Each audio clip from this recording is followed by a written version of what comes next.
ప్రజాస్వామ్య దేశంలో ప్రజలందరికీ జీవించే హక్కు ఉందన్నారు పీసీసీ అధ్యక్షులు మహేష్ కుమార్ గౌడ్.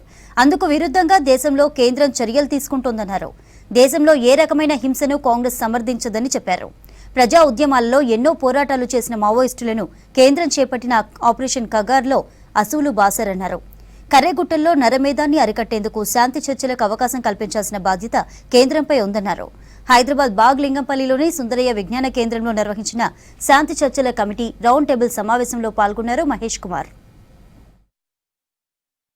ప్రజాస్వామ్యంలో మానవుడికి జీవించే హక్కు ఉంది. ఆ హక్కులు ఎవరైనా కాలరాస్తే అది ప్రజాస్వామ్య ప్రభుత్వం కాదు. నాకు తెలిసి ఇప్పుడు ఈ దేశంలో నడుస్తున్నది ఒక ఫ్యాసిస్ట్ ప్రభుత్వం తప్ప ప్రజాస్వామ్య ప్రభుత్వం కాదు.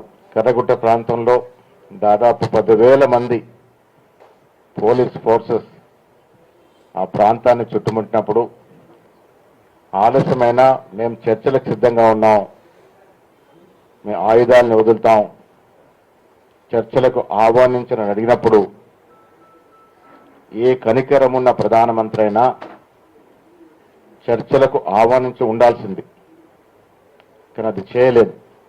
ట్రంప్ మొట్టికాయ వేస్తే తీవ్రవాదులతో ఉగ్రవాదులతో చర్చలకు సిద్ధమైనటువంటి ప్రభుత్వం మనది. మిత్రులారా, కాంగ్రెస్ ప్రభుత్వం, కాంగ్రెస్ పార్టీ అహింస అనే పునాది మీద నిర్మాణటువంటి పార్టీ. ఇది కొంత ఘోరమైనటువంటి సంఘటన జరిగే అవకాశం ఉందని రాహుల్ గాంధీకి చెప్పడం జరిగింది. రాహుల్ గాంధీ గారు ఒక మాట అన్నారు, ముందు సీట్లో కూర్చున్నారు. ఈ నక్సలిజం అనే దాన్ని ఒక కాస్గా చూపడం జరిగింది.